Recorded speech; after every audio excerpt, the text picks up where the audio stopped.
Welcome to waves media Telugu.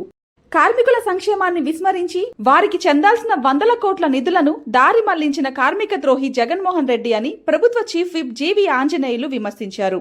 గత వైఎస్ఆర్సీపీ ప్రభుత్వ హయాంలో భవన నిర్మాణ కార్మికుల సంక్షేమ నిధులు ఇతర పథకాలకు మళ్లించడంతో కార్మికులు తీవ్రంగా నష్టపోయారని ఆరోపించారు. తుక్కులక్ ఇసుక విధానం వల్ల నిర్మాణ రంగం దెబ్బతిని లక్షలాది మంది ఉపాధి కోల్పోయారని పేర్కొన్నారు.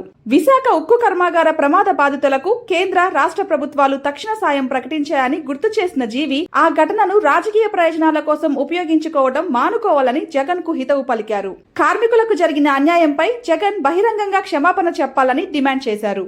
విశాఖ ఉక్కు ఫ్యాక్టరీలో జరిగినటువంటి అగ్ని ప్రమాదంలో కొంతమంది చనిపోవటం, కొంతమంది గాయపడటం బాధాకరం. ఉప ముఖ్యమంత్రి పవన్ కళ్యాణ్ గారు, నారా లోకేష్ గారు, మంత్రి హోంమంత్రి అనిత గారు హుటాహుటనెళ్ళి సంఘటన జరిగిన తర్వాత అక్కడికి వెళ్ళి బాధితుల్ని పరామర్శించి ఇప్పుడు మొత్తం 2 కోట్ల రూపాయలు బాధితులకి, రెగ్యులర్ ఎంప్లాయీస్ కి పరిహారాన్ని ప్రకటించడం జరిగింది. ఈరోజు ప్రజలందరూ, రాష్ట్ర ప్రజలందరూ అభినందిస్తున్నారు. అట్లాగే టెంపరీ ఎంప్లాయీస్ కి వచ్చేసి 47 లక్షల రూపాయలు వాళ్ళకి ఇవ్వడానికి ఏర్పాటు చేయడం జరిగింది.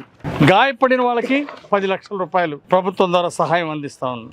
ఈ విధంగా ఎన్డీఏ ప్రభుత్వం అంటే దురదృష్టవశాత్తు జరిగినటువంటి సంఘటనకి దానికి 3 కమిటీ వేసి దాని మీద కారణాలని ఏంటి, భవిష్యత్తులో ఇది జరగకుండా ఇలాంటివి జరగకుండా చేయాలంటే తగిన చర్యలు ఏం తీసుకోవాలో దాన్ని సూచించమని చెప్పేసి ప్రత్యేకంగా ఒక కమిటీ ఏర్పాటు చేశారు. ఈ విధంగా ఎన్డీఏ ప్రభుత్వం వెంటనే స్పందించడం, బాధితులకు న్యాయం చేయడం, దాని మీద కమిటీ వేసి విచారణ జరపడం ఎంతో అభినందనీయం. మరి ఈరోజు జగన్మోహన్ రెడ్డి వెళ్ళి పరామర్శిస్తున్నాడు. నేను అడుగుతున్న సాక్షి ఛానల్ ద్వారా అట్లాగే బ్లూ మీడియా ద్వారా మీరు విష ప్రచారం ఎందుకు చేస్తున్నారు? అంటే 5 ఏళ్ల మీ పాలనలో అనేక చోట్ల ఫార్మా కంపెనీల్లో ఫైర్ యాక్సిడెంట్లు జరిగితే మీరు ఎందుకు చర్యలు తీసుకోలేదు? మరి మాజీ ముఖ్యమంత్రి జగన్మోహన్ రెడ్డి దీనికి సమాధానం చెప్పాలా?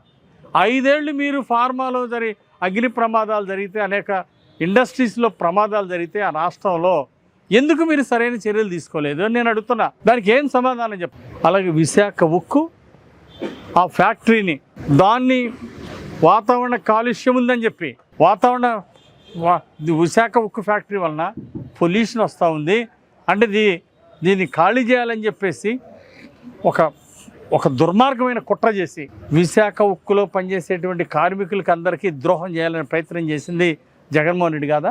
ఆ రోజు మీరు ఏం చేశారు? ఉక్కు ఫ్యాక్టరీని అమ్మేద్దాము, ఆ స్థలాలు కబ్జా చేయడానికి దుర్మార్గమైనటువంటి కుట్ర చేశారు. అంటే విశాఖ ఉక్కు కార్మికులకు అన్యాయం చేసి పరిశ్రమ మూతేపించి ఆ ఖరీదైన భూములు కొట్టేయాలని జగన్మోహన్ రెడ్డి కుట్ర చేసింది వాస్తవం కాదా?